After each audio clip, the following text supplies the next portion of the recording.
Palau, Palau Islands, September 12, 1944. Captain Toshio Kikuchi crouched in the mouth of a coral cave, watching the American landing craft circle offshore through binoculars smeared with humidity and dust. Behind him, 300 meters of tunnels burrowed into the ridgeline, a labyrinth of interconnected bunkers, firing positions, and ammunition stores that had taken his garrison 3 months to complete. Above him, 500 feet of solid coral provided cover that no bomb, no shell, no weapon in the American arsenal could penetrate. He had studied the American way of war. He had read the after-action reports from Tarawa, from Saipan, from the Marshall Islands. He understood their doctrine: overwhelming firepower, massed naval bombardment, wave after wave of infantry supported by tanks and artillery. It was effective against surface positions, against troops in the open, against the defensive doctrine the Imperial Army had employed in the first years of the war. It would not work here.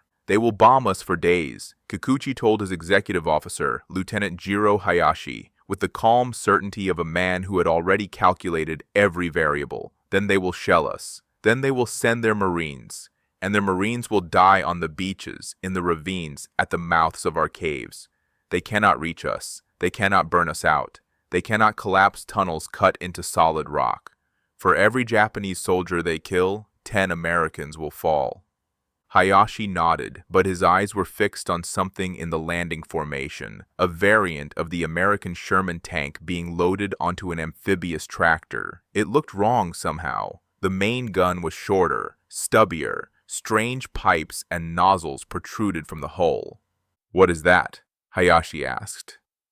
Kikuchi adjusted his binoculars. He studied the modified tank for a long moment, noting the cylindrical fuel tanks mounted on the rear deck, the armored housing around what should have been the main gun, the peculiar apparatus that replaced the bow machine gun. "A flame tank," he said finally. "The Americans have been experimenting with them. Intelligence reported their use on Saipan." He lowered the binoculars. "A psychological weapon. Effective against troops in the open, against wooden structures, against positions that can be approached directly, useless against fortifications like ours." He gestured at the cave mouth, at the coral walls 3 feet thick, at the firing slit that offered a killing field while exposing nothing. "What will they burn? The rock? Let them try." He returned to his command post in the depths of the ridge, satisfied that he understood the battle to come. The Americans had firepower. The Americans had numbers. The Americans had their flame tanks and their bombers and their battleships. The Japanese had patience and coral and tunnels that went down into the earth like the roots of mountains. What Captain Toshio Kikuchi did not know, what no Japanese commander studying American equipment that September morning could have conceived, was that the flame tank he dismissed as a psychological weapon would reach into his tunnels like the fingers of a burning god. He did not know that the 300 meters of fortifications his men had carved from living rock would become an oven, a crematorium, a grave for soldiers who never saw the enemy that killed them. He did not know that within 3 weeks his garrison would be ash, and that Japanese soldiers across the Pacific would begin throwing themselves onto tank treads and clutching demolition charges to their chests in desperate suicidal attempts to stop machines that turned their greatest defensive advantage into their tomb. He did not know that the weapon he dismissed would become the most feared instrument in the American arsenal. A thing so terrible that Japanese soldiers would give it a name whispered in bunkers from Palau to Okinawa. Haifuki Sensha, the fire-breathing tank, but in the coral caves and the concrete bunkers and the volcanic tunnels of the Pacific, he would learn. They all would. To understand why Japanese commanders like Kikuchi dismissed the flame tank as a curiosity, one must first understand the doctrinal revolution that had transformed Japanese defensive warfare in the Pacific, and why, by September 1944, that revolution seemed to have solved the problem of American firepower. The Imperial Japanese Army had learned from its dead. At Tarawa in November 1943, 4,500 Japanese defenders had held a tiny atoll against an American amphibious assault. They had fought with extraordinary valor, and they had been annihilated in 76 hours. The Americans lost over 1,000 Marines killed and 2,000 wounded, but they took the island. Every Japanese defender died. The exchange rate, measured coldly, favored American objectives. At Saipan in June 1944, the pattern repeated with even more devastating clarity. 30,000 Japanese soldiers defended the island using conventional tactics, beach defenses, counterattacks, the mass banzai charges that Japanese doctrine prescribed. The Americans suffered 3,400 killed and 13,000 wounded, heavy losses by any measure. But Saipan fell in 3 weeks, and Japanese losses exceeded 29,000 killed. The mathematics of attrition, which Japanese strategists had once believed favored the defender, were proving catastrophic. Lieutenant General Sadao Inoue, Chief of Staff to the 31st Army, compiled an assessment that circulated through Imperial headquarters in July 1944. Our current defensive doctrine is producing unacceptable exchange ratios. The American willingness to absorb casualties, combined with their firepower superiority, means that conventional defense results in the loss of the garrison with insufficient damage to the enemy. We are trading irreplaceable soldiers for objectives the Americans consider acceptable losses. This calculus must change. The answer emerged from the volcanic rock of Iwo Jima and the coral ridges of Peleliu. Stop fighting on the surface. Stop manning beach defenses that American naval guns could obliterate. Stop launching banzai charges that converted brave soldiers into corpses. Go underground. Go deep. Make the Americans dig out every position with infantry at close range, where their firepower advantage evaporated, and Japanese soldiers could extract the maximum price in blood. The new doctrine was called Fukaku tactics, the strategy of honeycomb defense. Instead of linear trenches and fixed positions, Japanese engineers carved networks of interconnected caves and tunnels into terrain features that could not be bypassed. Each position supported its neighbors. Each tunnel connected to fallback points and ammunition stores. Each cave mouth offered overlapping fields of fire that turned every approach into a killing ground. Colonel Kunio Nakagawa, commanding the defense of Peleliu, explained the philosophy to his officers in August 1944. The American can destroy anything on the surface. This we accept. Therefore, we will not be on the surface. We will be in the rock, under the rock, behind the rock. They will see nothing to bomb. They will find nothing to shell. When their Marines advance, we will kill them from positions they cannot locate. When they locate our positions, we will retreat through tunnels to positions they have not yet found. We will make them pay for every meter in lives, and eventually, they will decide that the price is too high. The engineering was extraordinary. On Peleliu, Japanese soldiers carved over 500 caves into the Umabrogol ridges, connected by tunnels that ran for kilometers through solid coral. Ventilation shafts provided fresh air. Underground cisterns stored water. Ammunition bunkers held supplies for months of fighting. Some positions were dug so deep that they remained cool while the surface temperature exceeded 115 degrees Fahrenheit. On Iwo Jima, the tunneling was even more ambitious. General Tadamichi Kuribayashi, commanding the island's defense, constructed 11 miles of tunnels connecting 1,500 fortified rooms. Some passages ran 75 feet below the surface. The volcanic rock absorbed the impact of the heaviest American bombs. 16-inch naval shells that could sink a battleship barely scratched the surface of positions buried beneath Mount Suribachi. The confidence this engineering produced was absolute. Japanese intelligence had studied every weapon in the American arsenal. Naval guns?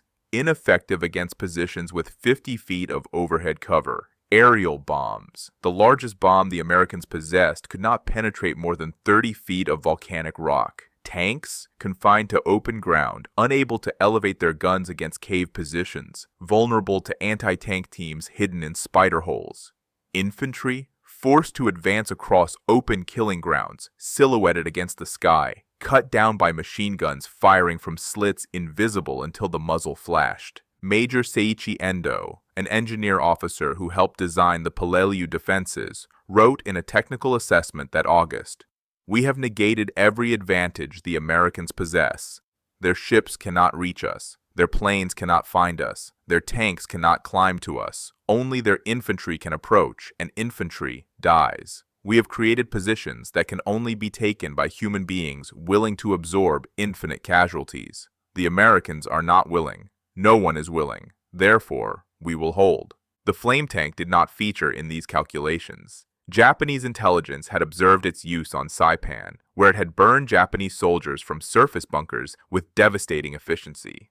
But surface bunkers were obsolete, relics of the old doctrine that Fukaku had replaced.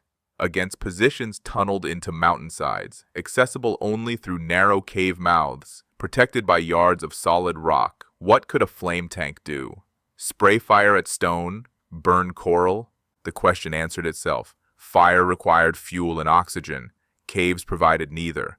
The flame tank was a terror weapon, effective against flesh in the open, useless against the engineering masterpiece the Imperial Army had constructed across the Pacific. So the Japanese believed, so their doctrine assumed, so their soldiers would die learning otherwise, not from bullets, not from bombs, but from fire that found them in the deepest chambers of the earth, in positions they had believed impregnable, in tombs they had carved with their own hands. The weapon that would turn Japanese tunnels into crematoriums was born from frustration, desperation, and the creative profanity of a Marine colonel who had watched too many of his men die, trying to take a single concrete bunker. Colonel Arthur M. Parker stood on the beach at Tarawa on the third day of the battle, November 22, 1943, surveying a landscape of carnage. The Japanese defensive positions, coconut log bunkers reinforced with sand and coral, had survived 3 days of naval bombardment that was supposed to annihilate them. His Marines had been forced to take each bunker individually at point-blank range, with grenades and bayonets and flamethrowers strapped to the backs of men who died in appalling numbers trying to get close enough to use them. The portable flamethrower was theoretically effective. In practice, it was a death sentence. The M2 flamethrower weighed 68 pounds loaded, reduced its operator's mobility to a stumbling walk, and had a range of perhaps 40 meters under ideal conditions. The operator was the most visible target on any battlefield, a man with a burning wand, trailing fuel lines, impossible to miss. Japanese defenders had learned to aim for the flamethrower men first. The fuel tanks, when struck by rifle fire, did not always explode, but the men carrying them died all the same, and the bunkers they were meant to destroy remained intact. Parker watched a flamethrower team attempt to approach a bunker that had already killed 11 Marines. The operator made it perhaps 30 meters before a Japanese machine gun cut him down. The assistant, carrying spare fuel, died trying to retrieve the weapon. The bunker continued firing. "Get me a tank," Parker reportedly told his operations officer, Major Harold K. Thronson. "Put the goddamn flamethrower on a tank. Let the tank walk up to the bunker and burn it out. I don't care how you do it. Figure it out." The concept was not new. The British had experimented with flame tanks since 1940, deploying the Churchill Crocodile with its armored fuel trailer and hull-mounted flame gun. The Germans had mounted flamethrowers on Panzer II and III chassis, but adapting the technology for the Pacific, for amphibious operations across coral reefs, for island terrain with no roads, for the specific challenge of Japanese fortifications, required American engineering to solve American problems. The task fell to the Chemical Warfare Service and the unlikely figure of Captain Grover L. McMurtry, a 31-year-old chemical engineer from Standard Oil who had spent the 1930s designing industrial fuel systems and now found himself at the Marine Corps Equipment Board in Quantico, Virginia, trying to mount a flamethrower on a Sherman tank. The British approach was elegant, McMurtry wrote in a 1944 technical memorandum, but inappropriate for Pacific operations. The Crocodile towed its fuel in an armored trailer, 400 gallons, enough for 81-second bursts. In the hedgerows of France, this was practical. In the jungles and coral ridges of the Pacific, a trailer was an anchor. We needed a self-contained system. Everything on the tank, nothing towed behind. The engineering challenges were formidable. A flamethrower required 3 things: fuel, compressed gas to propel the fuel, and an ignition system. Fitting all 3 into a Sherman tank, which already contained an engine, transmission, ammunition, and a crew of 5, meant sacrificing something. McMurtry's team made the trade. They removed the main gun, The decision was controversial. A Sherman without its 75mm cannon was a Sherman that could not engage enemy armor, could not provide direct fire support against hardened positions, could not defend itself against anything more substantial than infantry. Critics within the Ordnance Department argued that the modified tank would be useless in combined arms operations, a one-trick weapon that would require constant protection from conventional Shermans. McMurtry's response was characteristically blunt. "We're not building a tank to fight tanks. We're building a tank to kill men in caves. Japanese armor in the Pacific is negligible. Japanese infantry in fortified positions is killing Marines by the thousand. Give me a weapon that solves the problem we actually have, not the problem the manuals describe." The prototype that emerged from Quantico in early 1944 was designated the M4A3R3, though the Marines who would operate it would call it by simpler names, the Satan, the Ronson, or most commonly, the Zippo, after the lighter that, like the tank, ignited reliably every time. In place of the 75mm main gun, the Zippo mounted an E4 to 5 mechanized flamethrower with a range of 150 meters, 4 times the reach of the portable M2. Where the bow machine gun had been, a second flame projector provided close-range coverage. The fuel tanks, holding 300 gallons of thickened gasoline napalm, were mounted in armored housings at the rear of the hull. Compressed nitrogen cylinders provided the propellant. The specifications told only part of the story. What made the Zippo devastating was the fuel itself. Standard gasoline burned hot but dissipated quickly. It splashed, it spread, but it didn't cling. Against fortifications, it was marginally effective. The Chemical Warfare Service had solved this problem with napalm, a mixture of gasoline and naphthenic and palmitic acids that gelled the fuel into a sticky, viscous substance that adhered to whatever it touched. Napalm didn't splash, it coated. It flowed into crevices, around corners, through openings. It burned at 1,500 degrees Fahrenheit. It consumed all available oxygen, and it kept burning for 15, 20, 30 seconds, long after conventional gasoline would have exhausted itself. Captain Lewis B. Gruning, who commanded a flame tank platoon in training at Camp Pendleton, described the weapon's effect in an evaluation report. The E4-5 system does not merely project fire. It projects incendiary fluid under pressure. The napalm stream can be aimed through a bunker aperture from 100 meters. Once inside, it coats the interior surfaces, walls, ceiling, floor, occupants, and burns until the fuel is exhausted or the oxygen is consumed. Testing against reinforced concrete bunkers demonstrated complete incapacitation of all personnel within 6 seconds of flame contact. There is no defense against this weapon except to not be present when it is employed. The first Zippos arrived in the Pacific in the summer of 1944. They were assigned to Marine tank battalions preparing for the assault on Peleliu, an operation that intelligence warned would involve the most extensive Japanese tunnel fortifications yet encountered. The Japanese had built an underground fortress that no conventional weapon could reach.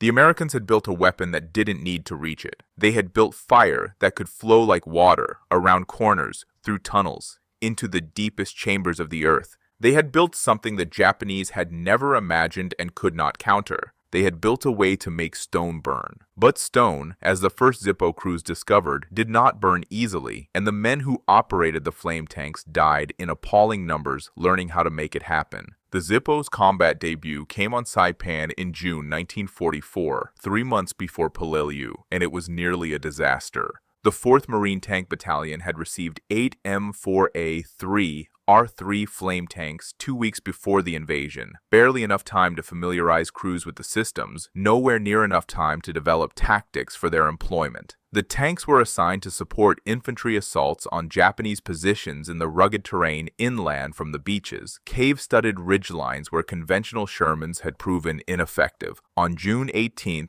1944, Sergeant Roy Davenport drove his Zippo toward a cave complex on Hill 500 that had already cost the 2nd Marines 37 casualties.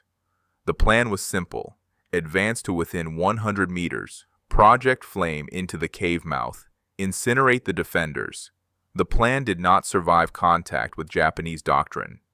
Japanese defenders had studied American tank tactics. They knew the Sherman's vulnerabilities, the relatively thin side armor, the external fuel tanks, the suspension components exposed below the hull. They had developed countermeasures, magnetic mines, satchel charges, and above all, the Niku-Haku tactics, body attack, in which soldiers carrying explosives threw themselves onto or under enemy tanks in acts of deliberate suicide. Davenport's Zippo never reached firing range. As the tank crawled up the slope toward the cave, a Japanese soldier emerged from a concealed spider hole 10 meters to the left. He was carrying a 22-pound satchel charge. He did not run toward the tank. He walked calmly, deliberately, as if approaching an altar. The bow gunner saw him and opened fire with the hull machine gun. The round struck the soldier in the chest and abdomen. He kept walking. He reached the tank's left track, knelt down as if in prayer, and detonated the charge. The explosion tore the track from the drive sprocket and shattered 3 road wheels. The tank lurched to a halt, immobilized. Before the crew could react, 2 more Japanese soldiers emerged from positions that had been invisible seconds before. One carried a Molotov cocktail, the other another satchel charge. The Molotov shattered against the rear deck, spreading burning gasoline across the engine housing. The satchel charge detonated against the fuel tanks. 300 gallons of napalm ignited simultaneously. Davenport and his co-driver escaped through the forward hatches. The 3 crewmen in the turret did not. The Zippo burned for 6 hours, a pillar of black smoke visible for miles, a warning to every flame tank crew in the Pacific about the cost of approaching Japanese positions without adequate infantry support. The Japanese noticed, and their confidence grew. Lieutenant Colonel Takashi Ogawa, commanding a sector on Saipan's defensive line, included the incident in his evening report to division headquarters. American flame tank destroyed by infantry attack before it could employ its weapon. The fire tank requires close approach to be effective. Close approach permits Niku-Haku attack. The weapon is dangerous but vulnerable. Recommend training all units in anti-tank suicide tactics with priority on targeting flame vehicles. Over the following weeks, the pattern repeated with grim regularity. Zippos proved devastatingly effective when they reached their targets. Cave positions that had resisted hours of naval gunfire collapsed in seconds when napalm flowed through their apertures. But reaching those targets extracted a terrible price. Of the 8 flame tanks committed to Saipan, 5 were destroyed before the island was secured. 3 of those were killed by suicide attacks before firing a single burst. The vulnerability was inherent to the weapon's design. A conventional Sherman could engage targets from 1,000 meters or more, well beyond the range of most infantry anti-tank weapons. The Zippo had to close to 150 meters. And in the broken terrain of Pacific Island combat, that meant advancing through ground that Japanese infantry had spent months preparing with concealed positions, spider holes, and camouflaged kill zones. Staff Sergeant Martin Riley, who survived the loss of 2 flame tanks on Saipan, described the tactical dilemma in a debriefing that captured the frustration of those early operations. The Zippo can kill anything in a cave. Problem is getting to the cave. The Japs know what we're carrying. They know if we get close, they're dead. So they throw everything at us, everything, before we can fire. Satchel charges, mines, their own bodies. I watched a man run under my tank with a mine strapped to his chest. He was smiling. How do you fight that? Marine commanders began to question whether the flame tank was worth the cost. Major General Graves B. Erskine, commanding the 3rd Marine Division, wrote in his after-action assessment, "The flame tank has demonstrated effectiveness against fortified positions when properly employed. However, current attrition rates suggest that the weapon may not justify the resources invested in its development. Each flame tank lost represents not only an irreplaceable specialized vehicle, but also a trained crew whose skills cannot be easily replicated." Japanese intelligence, monitoring American tactics through observation and captured documents, concluded that the flame tank was a failed experiment. An assessment distributed to garrison commanders in August 1944 stated, "The American fire tank has proven ineffective against determined defense. The vehicle must approach to close range, where it is vulnerable to infantry counterattack. recommend that all positions maintain suicide assault teams specifically tasked with destroying fire tanks before they can engage. The weapon can be neutralized through aggressive action and acceptable sacrifice. The assessment was not wrong. Every observation was accurate. Every conclusion was logical. What Japanese intelligence did not account for, what their doctrine of acceptable sacrifice could not measure, was that the Americans were learning too. They were developing tactics to protect their Zippos, to get them into firing range, to overwhelm the suicide squads with supporting fire. And they were about to demonstrate, in the coral ridges of Peleliu, what happened when the fire finally reached the caves. Umerbrogul Ridge, Peleliu, September 23, 1944. Corporal James Scotty McPherson had been a flame tank driver for 4 months. He had survived Saipan. He had watched friends burn inside their vehicles. He had learned the lessons that only survival could teach. Never advance without infantry screening your flanks. Never stop moving until you're in firing position. Never, ever give a Japanese soldier time to reach you with whatever he was carrying. Today, the 1st Marine Tank Battalion was doing something different, something that had never been tried before. 3 Zippos advanced in echelon toward Cave Complex 117, a honeycomb of interconnected positions in the Coral Ridge that had already cost the 7th Marines 43 dead and 168 wounded over 5 days of fighting. Conventional tactics had failed. Grenades thrown into cave mouths rolled back out. Demolition charges detonated against the entrances barely scratched the coral. Portable flamethrowers couldn't get close enough. Every operator who tried was killed by fire from adjacent caves that infantry couldn't locate until they opened up. But today, the Zippos weren't alone. Ahead of McPherson's tank, 2 rifle squads moved in a dispersed formation, probing for spider holes, suppressing any position that revealed itself. To his left and right, 2 conventional Shermans provided overwatch, their 75mm guns trained on the ridge, ready to obliterate any Japanese soldier who emerged to attempt a suicide attack. Behind him, a 4th Sherman carried a bulldozer blade, ready to push debris clear or seal cave entrances after the Zippos did their work. And overhead, a spotter plane circled lazily, its observer marking positions on a gridded map, calling adjustments to the mortar teams positioned 400 meters to the rear. It was not elegant. It was not fast. It was a crawling, grinding advance that covered perhaps 50 meters in 20 minutes. But it worked. McPherson watched a Japanese soldier emerge from a concealed position 30 meters ahead, a satchel charge clutched to his chest. Before the man had taken 3 steps, rifle fire from the screening infantry cut him down. The charge detonated where he fell, harming no one. Another soldier appeared to the right, rising from a spider hole with a magnetic mine. The Sherman on McPherson's flank fired its coaxial machine gun, a 5-second burst that left the soldier crumpled at the edge of his hole, the mine still in his lifeless hands. 30 meters to the primary aperture. Lieutenant Vernon Caldwell's voice crackled through McPherson's headset. Infantry has marked 3 secondary openings. Hit the primary first, then traverse right. McPherson eased the Zippo forward, 25 meters, 20. The cave mouth gaped ahead of him, a dark slash in the coral perhaps 4 feet high and 6 feet wide. He could see nothing inside, just blackness, the kind of blackness that had swallowed Marines for days. Fire!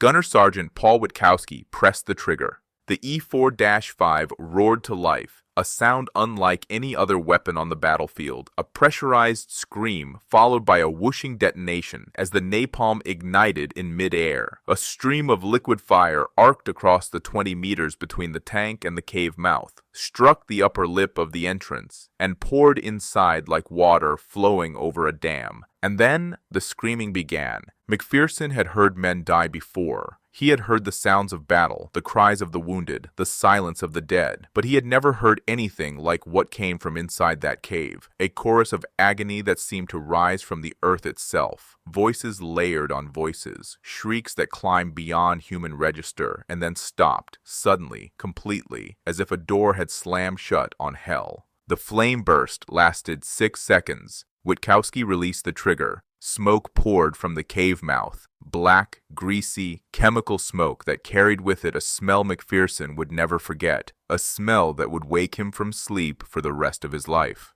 Traverse right, Caldwell ordered. Secondary aperture, 15 meters. Witkowski rotated the flame gun. Another burst. Another cascade of liquid fire pouring into darkness. Another sound that wasn't quite screaming because screaming required air, and there was no air anymore. Just heat and napalm fumes and the desperate thrashing of men whose lungs were searing inside their chests. 300 meters inside the ridge, in the command bunker he had believed impregnable, Captain Toshio Kikuchi felt the temperature rise. He did not understand what was happening at first. The cave complex was climate-controlled by depth. The deeper positions stayed cool, regardless of surface conditions. But the air was growing warm, then hot, then difficult to breathe. "Fire!" someone shouted from the tunnel leading to the forward positions. "The Americans are using fire!" Kikuchi moved toward the tunnel entrance. What he saw there would destroy everything he believed about his fortress, his doctrine, his chances of survival. The tunnel was glowing. Not burning, the coral itself did not burn, but filled with fire that flowed along the floor like a liquid, coating the walls, consuming the oxygen, generating heat that he could feel from 20 meters away, and the fire was moving, deeper, toward him, pushed by its own pressure, drawn by the ventilation shafts that his engineers had so carefully designed, spreading through the honeycomb like blood through veins. Men ran past him. Soldiers fleeing from forward positions, their uniforms smoking, their skin blistered, their eyes wide with terror that transcended training. One man's hair was on fire. Another crawled on hands and knees, gasping for air that no longer existed. A third simply collapsed in the tunnel mouth, twitched twice, and lay still. "Seal the tunnel!" Kikuchi shouted. "Close the blast doors!" But there were no blast doors. The tunnels had been designed for movement, for reinforcement, for the flexibility that Fukaku tactics required. They had not been designed to stop fire. Nothing had been designed to stop fire. The possibility had never occurred to anyone. The napalm found a ventilation shaft. It poured down into the lower levels, the ammunition stores, the water cisterns, the medical station where wounded men lay on stretchers. Kikuchi heard explosions as stored ordnance cooked off. He heard screams from below, from positions 30 meters underground, from chambers that should have been unreachable by any weapon. He understood in that moment that his fortress had become a crematorium, that every tunnel was a chimney, that every ventilation shaft was a channel for fire, that the engineering his men had labored months to complete, the interconnected caves, the deep chambers, the honeycomb structure that was supposed to make them invulnerable, had created a perfect system for distributing flame into every corner of the complex. The Americans had not burned stone, they had burned air, they had burned men, they had poured fire into his fortress, and let the fortress do the rest.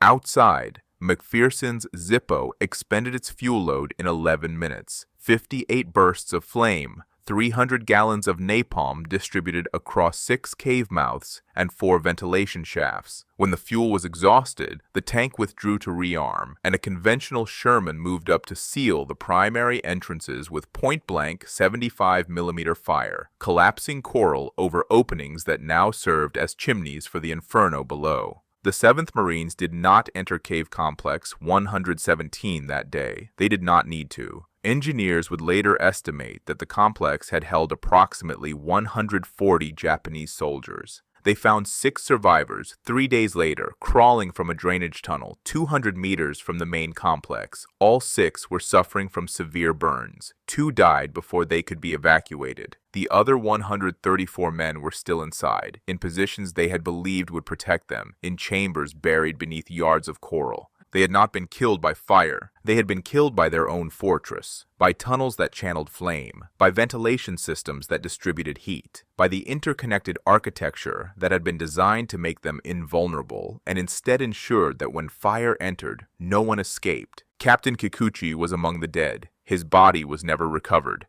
The engineering had been perfect, the doctrine had been sound, the mathematics had been irrefutable. None of it had accounted for fire that flowed like water into the deepest chambers of the earth. Word of what happened at Cave Complex 117 spread through the Japanese garrison on Peleliu within hours, carried by survivors, whispered by soldiers who had watched from adjacent positions, confirmed by the silence that now emanated from ridge lines that had been fortified strongpoints the day before. The psychological effect was immediate and devastating. Sergeant Major Kiyoshi Tanaka, who commanded a platoon in the northern sector of the Umar Brigade, recorded the transformation in his field diary. September 24th.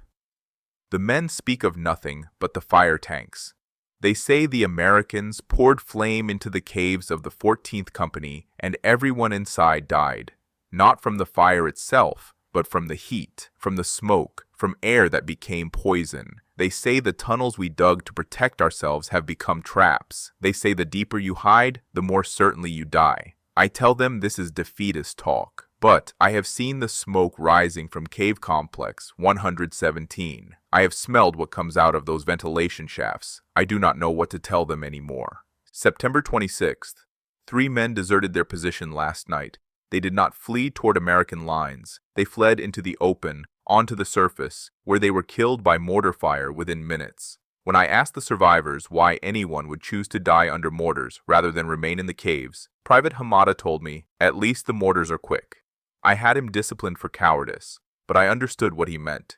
The tactical implications became clear over the following days. Japanese soldiers began abandoning the deep positions that had been the foundation of Fukaku doctrine. They emerged from caves to fight on the surface, where American firepower slaughtered them, because the surface at least offered the possibility of death by bullet, rather than the certainty of death by fire. Colonel Nakagawa, commanding the Peleliu garrison, issued an order on September 28th that would have been unthinkable a week earlier. All units will prepare positions for anti-tank suicide attack against enemy flame vehicles. These attacks will take priority over all other defensive operations. The fire tanks must be destroyed before they can approach fortified positions. Accept any casualties necessary to accomplish this objective. The order acknowledged, without stating explicitly, that the doctrine of defense in depth had failed. The tunnels could not protect men from the flame tanks. The only defense was to kill the flame tanks before they could fire. And so the suicide attacks intensified, not from tactical choice, but from desperation. On October 3, 1944, a Zippo commanded by Sergeant William Henley was advancing toward a cave complex designated Objective 42 when 7 Japanese soldiers charged simultaneously from concealed positions. 7, each carried explosives, each had accepted death before leaving his hiding place. The infantry screen killed 4, the supporting Sherman killed 2. The 7th reached the Zippo's rear deck and detonated his charge against the fuel tanks. The explosion killed the Japanese soldier instantly. It ruptured one of the 2 fuel tanks. It sprayed 20 gallons of napalm across the engine deck. The napalm did not ignite. Henley's crew didn't know this. They felt the impact, saw the fuel splash across their vision blocks, and assumed they were about to burn. Driver Corporal Frank DeLuca later described the longest 4 seconds of his life.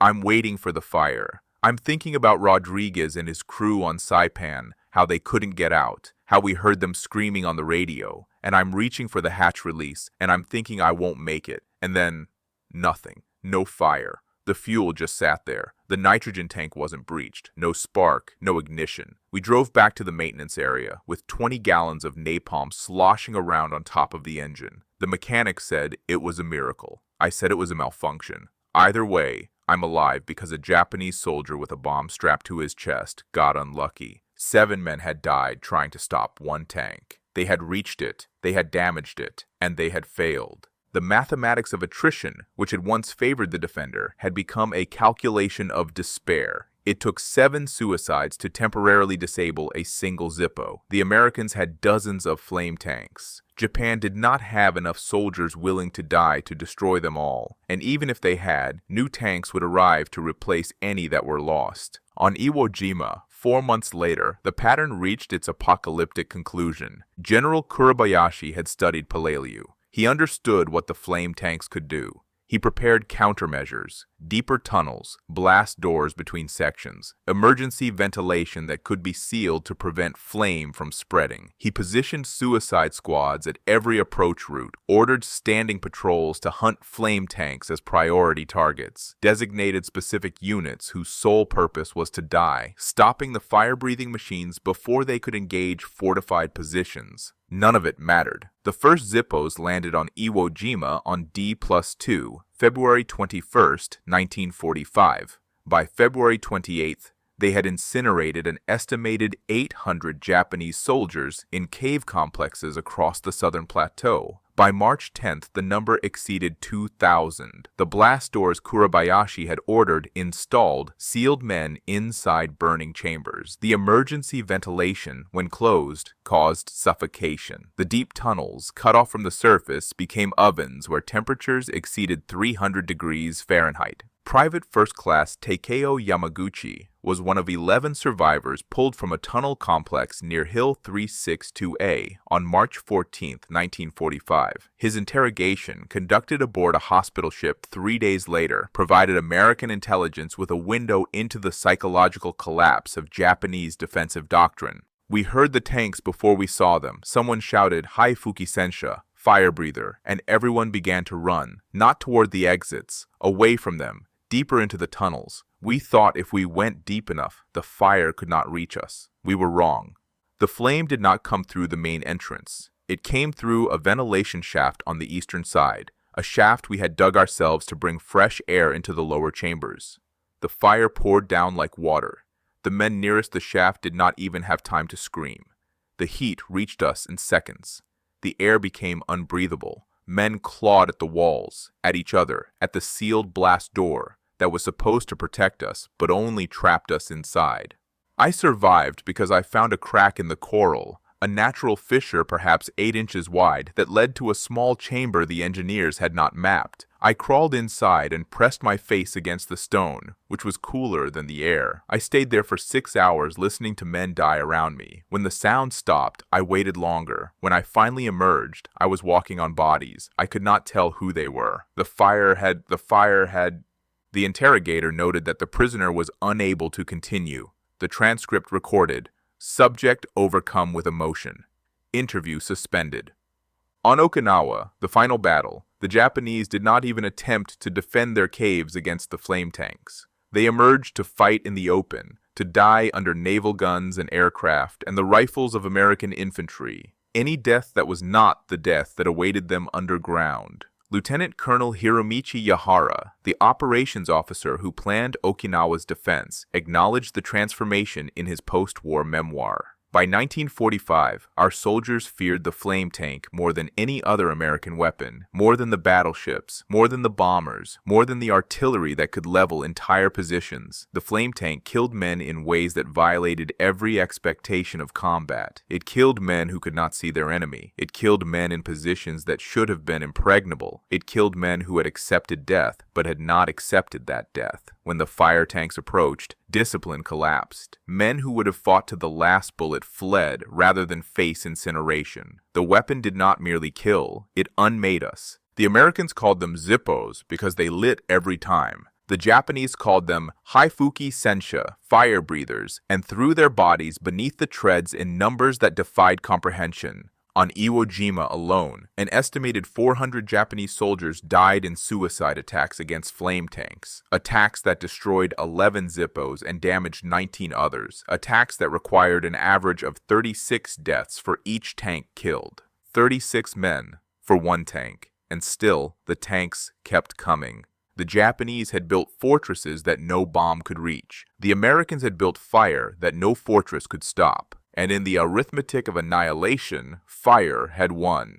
The numbers, compiled by American intelligence officers and Japanese military historians in the decades after the war, documented the scale of what the flame tanks had achieved and what they had cost the men who faced them. On Peleliu, flame tanks were credited with neutralizing 117 fortified cave positions over 47 days of combat. Conventional weapons, naval guns, aerial bombs, artillery, demolition charges had neutralized 31 comparable positions in the same period. The flame tank was nearly 4 times more effective against Japanese tunnel fortifications than every other American weapon combined. On Iwo Jima, the calculus was even starker. Flame tanks operated for 33 days on the island. They expended over 150,000 gallons of napalm, enough to fill a small swimming pool every day of the battle. They incinerated an estimated 4,500 Japanese soldiers in cave complexes, bunkers, and tunnel networks across the volcanic rock. This figure represented more than 20% of all Japanese combat deaths on the island. On Okinawa, where the battles lasted 82 days and the Japanese garrison numbered over 100,000 men, flame tanks killed an estimated 8,200 defenders, soldiers who died in positions they had believed impregnable, in fortifications that had survived weeks of bombardment, in caves that had sheltered them from everything except fire.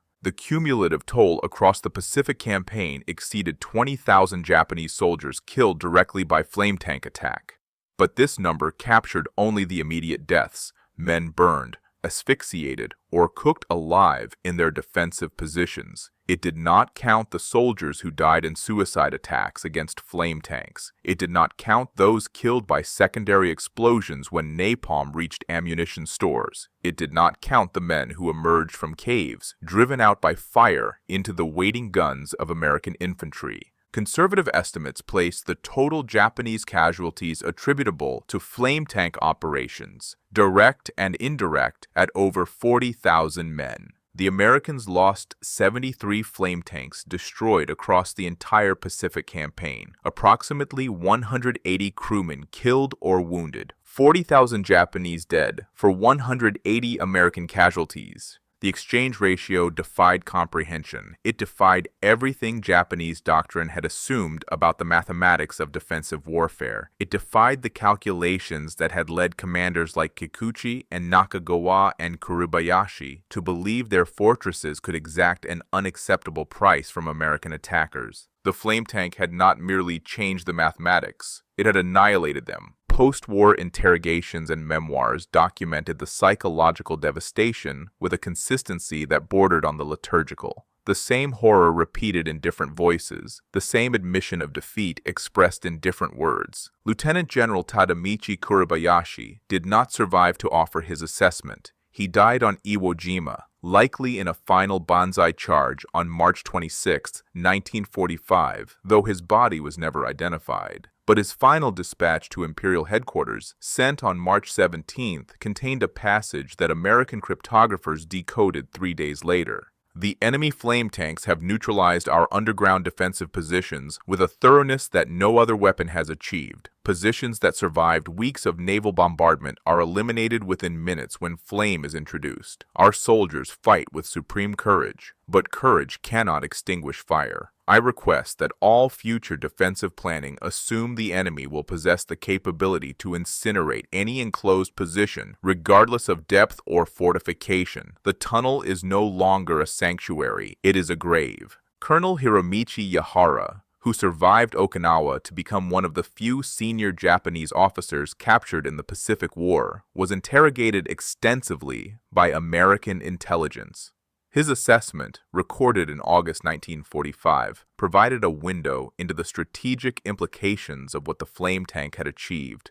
We built our defensive doctrine on one assumption, that the Americans would be forced to assault our positions with infantry at close range, where our soldiers could exact maximum casualties. The flame tank invalidated this assumption. It allowed the Americans to destroy fortified positions without exposing infantry to our fire. It killed our soldiers in places where they believed themselves safe. It undermined not merely our tactics, but our psychology, the conviction that prepared positions could resist any attack. Once that conviction was destroyed, once our soldiers understood that no position was safe from the fire, the will to resist began to collapse.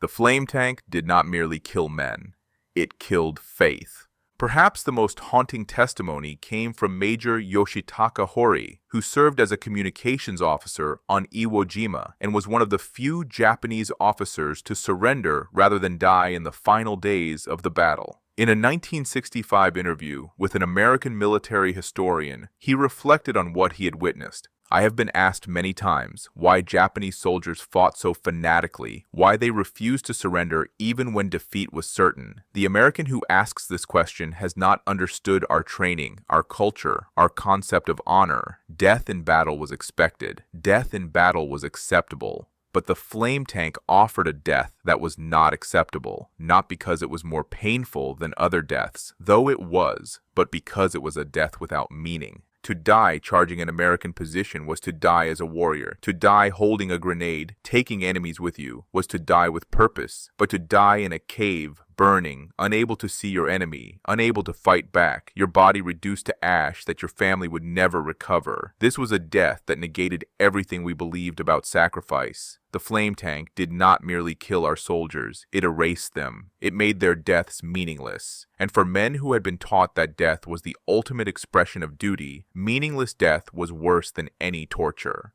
This is why soldiers threw themselves at the flame tanks. Not because they believed they could stop them. By 1945, everyone knew the suicide attacks rarely succeeded, but because dying under the treads of a tank was still a warrior's death. It was still combat. It was still something rather than burning alive in a hole where no one would ever find your bones. The Americans did not understand this. They saw the suicide attacks as fanaticism, as evidence of Japanese irrationality.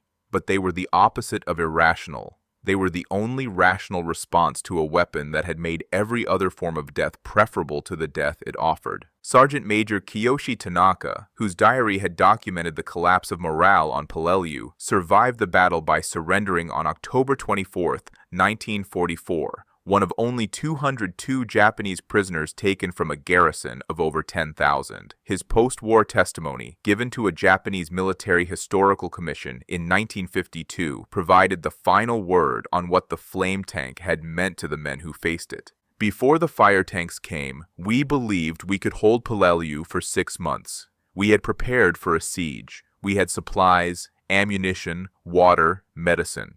Our caves were impregnable. Our tunnels connected every position. We could move, reinforce, retreat, and counterattack without ever exposing ourselves to American firepower. We were confident. Some men even spoke of victory, not defeating the Americans, but bleeding them so badly they would negotiate rather than continue. After the fire tanks came, no one spoke of 6 months. No one spoke of negotiation. We spoke only of how we would die. The caves that had been our strength became our weakness. The tunnels that had given us mobility gave the fire a path to every corner of our fortress. Men began to refuse orders to occupy deep positions. They preferred to die in the open than to burn underground. By the end, soldiers were volunteering for suicide attacks. Not from bravery, but from terror. They were choosing a quick death over the death the fire tanks offered. You ask me why Japanese soldiers threw their lives away trying to stop the flame tanks. The answer is simple. They were not throwing their lives away. They were choosing their deaths. And against the fire tanks, that was the only choice they had left. On the morning of September 12, 1944, Captain Toshio Kikuchi had stood at the mouth of a coral cave on Peleliu, watching American landing crafts circle offshore, and pronounced his judgment on the strange tank with the stubby gun and the cylindrical fuel tanks. A psychological weapon, useless against fortifications like ours. What will they burn? The rock. 11 days later, his fortress was ash. His men were ash. His certainty was ash. The coral did not burn, but the air burned. The oxygen burned. The men who breathed that air burned in their lungs before fire ever touched their skin. The tunnels Kikuchi had carved to protect his garrison became flues, chimneys, channels for fire that flowed downward into chambers he had believed no weapon could reach. The ventilation shafts his engineers had designed to bring fresh air brought death instead. Napalm pouring through openings meant for oxygen, spreading flame into the deepest sanctuaries of the ridge. He had been right about one thing. The flame tank was a psychological weapon. But psychology, it turned out, was decisive. The Imperial Japanese Army had built its Pacific defenses on a foundation of will, the conviction that Japanese soldiers, properly fortified, would fight with a determination that American soldiers could not match. The mathematics of attrition assumed that Japanese defenders, dug into impregnable positions, would exact such a terrible price that even the Americans would eventually conclude the islands were not worth the cost. The entire strategy rested on the belief that prepared positions could resist any assault, that courage could compensate for firepower, that men willing to die would triumph over men merely willing to kill. The flame tank destroyed this foundation, not by killing more efficiently than other weapons, though it did, but by killing in a way that made courage irrelevant. A soldier charging an American machine gun could die believing his death had meaning, that he had faced his enemy, that he had fallen as a warrior. A soldier burning in a cave had no such consolation. He died without seeing his killer. He died without the possibility of fighting back. He died in a position that was supposed to protect him, killed by fire that came through walls he had built with his own hands. This was not merely death. This was negation. And against negation, the will to resist, the very foundation of Japanese defensive doctrine, crumbled into panic. The flame tank did not win the Pacific War. Naval power, industrial capacity, the atomic bomb, the Soviet declaration of war, all of these factors outweighed any single weapon system. But in the caves and tunnels and volcanic ridges where the war was fought position by position, body by body, the flame tank achieved something that no other American weapon accomplished. It broke the Japanese soldier's faith in his fortress. After the flame tanks came, Japanese soldiers stopped believing that prepared positions could protect them. They stopped believing that depth meant safety. They stopped believing that they could trade their lives for American lives at ratios that would make victory too expensive to pursue. They began to emerge from caves not to fight, but to flee, to die under bullets rather than burn under napalm. They began throwing themselves at tanks not from tactical calculation but from existential terror, choosing a warrior's death because the alternative was a death that negated everything warriors believed. The Americans never fully understood this. To them, the suicide attacks were evidence of Japanese fanaticism, proof that the enemy would never surrender, justification for the overwhelming force that characterized Pacific Island warfare. They did not realize that the attacks were not fanaticism, but its opposite, rational men making the only rational choice left to them when every other choice had been burned away. On August 15, 1945, when Emperor Hirohito announced Japan's surrender, there were still thousands of Japanese soldiers in caves across the Pacific, on bypassed islands, in fortifications that had never been assaulted, in positions that might have held for months or years against conventional attack. They emerged slowly, over weeks and months, blinking in the sunlight, surrendering to enemies they had been taught to despise. Many of them, interrogators noted, asked the same question: would the flame tanks have come for us? The answer, had the war continued, was yes. More Zippos were in production. More napalm was being manufactured. More crews were being trained. The fire would have found every cave, every tunnel, every fortress the Japanese had constructed across their shrinking empire. It would have flowed through ventilation shafts and poured down stairwells and filled chambers that no bomb could reach. It would have made the underground war impossible. The Japanese had built their defense on the assumption that Americans would not pay the price necessary to dig them out of their holes. The Americans had built a weapon that meant they didn't have to. In the end, the Zippo answered a question that Japanese strategists had asked since the fall of Saipan. How many American lives would the defense of the homeland cost? How many Marines would die on the beaches? How many soldiers would fall in the caves? How many casualties would it take before the Americans decided that invasion was too expensive, that negotiation was preferable to annihilation? The flame tank's answer was simple and final: not as many as you think. Your caves will become ovens. Your tunnels will become crematoriums. Your fortresses will become tombs. We will not dig you out. We will burn you out. And your soldiers, your brave and fanatical soldiers who would have died fighting to the last man, they will die without fighting at all, killed by fire they cannot escape in positions they built to protect themselves. Captain Kikuchi had asked what the Americans would burn. The answer was everything. The rock did not burn, but everything inside the rock, the air, the men, the faith, the will, the doctrine, the mathematics of attrition that had sustained Japanese defensive strategy for 3 years of island warfare, all of it burned. The Japanese built fortresses of stone, the Americans built fire that turned stone into ovens. And in the depths of the earth, where soldiers had believed themselves beyond the reach of any weapon, the fire found them anyway, flowing like water, burning like the sun, erasing men who had been taught that death in battle was glorious, but discovered in their final moments that some deaths have no glory at all.